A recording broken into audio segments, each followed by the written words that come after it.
অন্ধকার সবচেয়ে গভীর, ঠিক সেখান থেকেই শুরু হয় ভোরের প্রতীক্ষা। ১৯৭৫ সালের ১৫ই আগস্টের সেই ভয়াল কালো রাতের পর দীর্ঘ প্রায় ৬টি বছর বাংলাদেশ ছিল যেন এক মাতৃহীন প্রান্তর। স্বজন হারানোর পাহাড় সম স্তব্ধতা বুকে চেপে বিদেশে এক অনিশ্চিত নির্বাসিত জীবন কাটাচ্ছিলেন বঙ্গবন্ধু কন্যা শেখ হাসিনা ও শেখ রেহানা।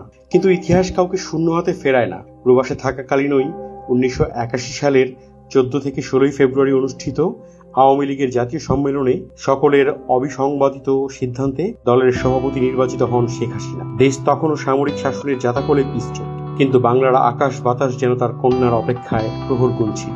অবশেষে আসে সে মাহেন্দ্রক্ষণ।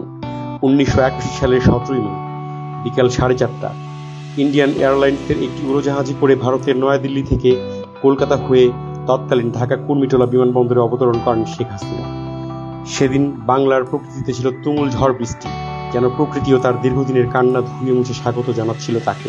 কোনো ঝড়ই সেদিন আটকাতে পারেনি লাখো মানুষের ভালোবাসাকে। দীর্ঘ ৬ বছরের নির্বাসিত জীবন শেষে ভারত থেকে সেদিন দেশের মাটিতে পা রেখেছিলেন বঙ্গবন্ধু কন্যা শেখ হাসিনা। কুর্মিটোলা আন্তর্জাতিক বিমানবন্দর ও শেরেবাংলা নগর পরিণত হয়েছিল এক উত্তাল জনসমুদ্রে। স্বজন হারানোর বেদনা বুকে নিয়ে ফেরা শেখ হাসিনাকে এক নজর দেখতে সেদিন ছুটে এসেছিল গোটা বাংলাদেশ। সবার চোখে মুখে ছিল একটাই ভাষা, দ্য রিটার্ন অফ হোপ, বা আশার প্রত্যাবর্তন। লাখো জনতার ভালোবাসায় সিক্ত হয়ে তিনি ফিরে এসেছিলেন তার চেনা প্রিয় স্বদেশে। সেই থেকে দীর্ঘ ৪ দশকেরও বেশি সময় ধরে তিনি নেতৃত্ব দিয়েছেন, দেশকে নিয়ে গেছেন এক অনন্য উচ্চতায়। কিন্তু ইতিহাসের পাতা সবসময় সরল রেখায় চলে না। ২০২৪ সালের জুলাই আগস্টের দেশবিরোধী অপশক্তির এক ভয়াবহ ষড়যন্ত্র, চরম অস্থিরতা ও গণ অভ্যুত্থানের মুখে ৫ই আগস্ট তিনি আবারও বাধ্য হন দেশ ছাড়তে, আশ্রয় নেন ভারতে। আজ দেশ এক গভীর রাজনৈতিক ও সামাজিক সংকটের মধ্যে দিয়ে যাচ্ছে। চারদিক যখন দিশেহারা অবস্থা, তখন প্রিয় স্বদেশের পক্ষ থেকে আমরা স্মরণ করছি সেই ১৯৮১ সালের ১৭ই মেকে।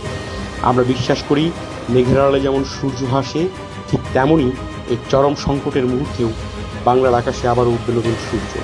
প্রিয় স্বদেশের প্রত্যাশা, সকল ষড়যন্ত্রের জাল ছিন্ন করে মাননীয় প্রধানমন্ত্রী শেখ হাসিনা আবারও স্বদেশে প্রত্যাবর্তন করবেন। তার সেই দ্বিতীয় স্বদেশ প্রত্যাবর্তনের অপেক্ষায় আজ গোটা বাংলাদেশ।